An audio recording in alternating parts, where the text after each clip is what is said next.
that is in the fluid mechanics lab. The next experiment is Oogie weir. So in the previous years we have studied that is the broad crested weir. Today we will be discussing about the Oogie weir. So usually we know that is the weir is nothing but the barrier. You can consider in here the masonry structure which will be constructed across the river. You can consider it in the stream to change the flow directions of the water. You can consider the flow characteristic of the water, and also why we will be constructing this particular weir. The first to change the flow characteristic, that is discharge characteristic, and also the second one to control the flood level. When we are considering here to control the flood level also, we will be constructing the weir structure, and also when we are considering here this particular weir, we will be having the different types of the weir, the narrow weir, the broad crested, Oogie weir, as well as the sharp crested. When we are going in the open channel section, so we will be constructing that is the masonry structure, that is which will be considering here the Oogie weir. So when we are considering here, you can consider this is the particular any of the stream, and also here you can consider here reference lines for the any particular stream. So for that particular reference line, above that particular reference line, we will be constructing that is the weir. So that is the masonry structure. So since it is in the parabolic shape, and also you can consider in here the corner of the crest, it is having in the parabolic shape. So that we will be constructing here, that is the Oogie weir. Whatever the water which will be comes from the upstream side to, you can consider in here that is the downstream side. So whatever water which will be flows over the weir, which will be falls in the parabolic shape. So you can consider in here in the normal the broad crested weir also, all the water which will be flows and falls in the parabolic shape. So why we will be constructing, and also why it will be formed on the parabolic shape. So to avoid the soil erosion, whatever the silt particle, you can consider here the soil particles which is present nearer to that particular the weir section.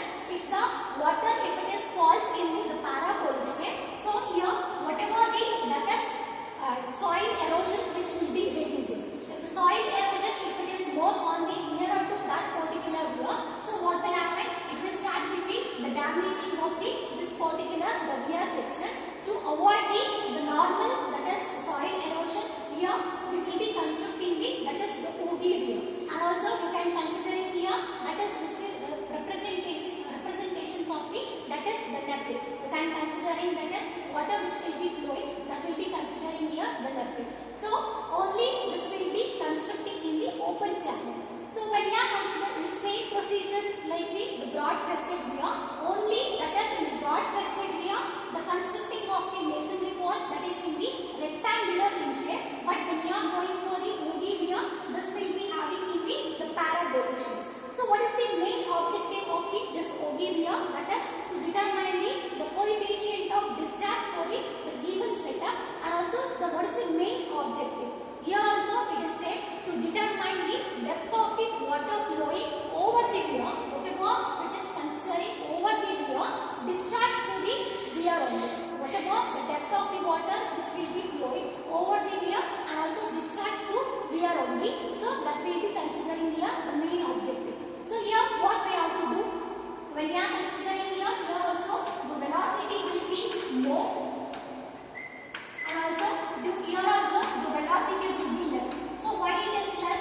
the setup which will be conducting the experiment. You can consider this is the open channel. Here we are constructing that is the oogie weir that is having in the rectangular in shape. Whatever the water which will be flows on over here, that will be falls in the rectangular form. So whatever the silt particles present over here, the sand particle, so the soil erosion which will be reduces. If it is having here any other shape, you can consider sharp edges and everything. So there what will happen? Water which will be enters in the straight line. So whatever the soil present over here, everything which will be get erogated. So to avoid the soil erosion in this particular the base, so the water which will be flows in the parabolic shape. So this is the water which will be flowing. So first we have to check what is the initial reading for this particular level. Always initial reading will be constant because we have to take for the initial reading the same, the crest level of the water. So after increasing in the discharge, again water level which will be increasing. So initial reading it is having 15.4. Now I'll increase the discharge. So when increasing in the discharge, water level also which will be increases. So again we have to consider in here tip of that. So now it is having 16.3. When you consider the final reading, it is having 16.3. So you will be getting here what is the total height of the water. So same we have to conduct by increasing in the discharge of water. So when you increase the discharge of water, you will be getting here all the number of trials. And also you can see over here how the water it will be falls over here. Here soil erosion which will be reduces. So this will be by using this you will be getting here Q theoretical to finding what is the Q actual. This is the measuring tank. It is having 50 into 37 centimeter. So after closing this particular wall, we have to check here 10 centimeter of the rise of water. When we are considering here, if we start from the 5 centimeter or if you start from the 10 centimeter, we have to stop at the 20 centimeter to fill in this 10 centimeter. How much time it will take by using your stopwatch? We have to note down that is time taken. So here we will be getting your Q actual value by using the formula is equal to Q actual divided by Q theoretical. You will be getting what is the coefficient of discharge. So be increasing the discharge. So which will be differs when we are giving the increasing in that is the water level discharge. So now it is having 16. We have taken the first trial, the same procedure by increasing the discharge.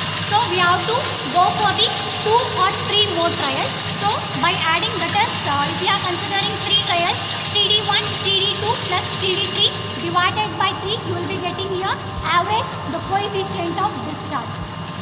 So you can see that is the tabular column for the oogie weir observation and calculation. So OOG gauge reading, initial reading, the final reading. H is equal to the final reading minus of initial reading. You will be getting here what is the H, that is height of the water at the section 1-1. After that we have to find the Q theoretical.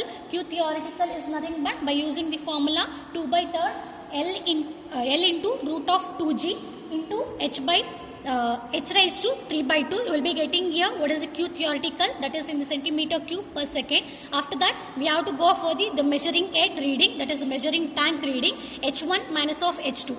H1 is the what is the initial reading, and also for 10 centimeter of the rise, that is H2. You will be getting here the H 10 centimeter. Again for to rising, that is to fill the 10 centimeter, how much time it is taken? 22 seconds. So you will be getting here the Q actual by using the formula A into H divided by T. And also you can and by using the CD Q actual Q theoretical, you will be getting here what is the CD value. So I have shown here how to, that is the calculate only for the one trial. So like that only we have to conduct the 2 or 3 trials.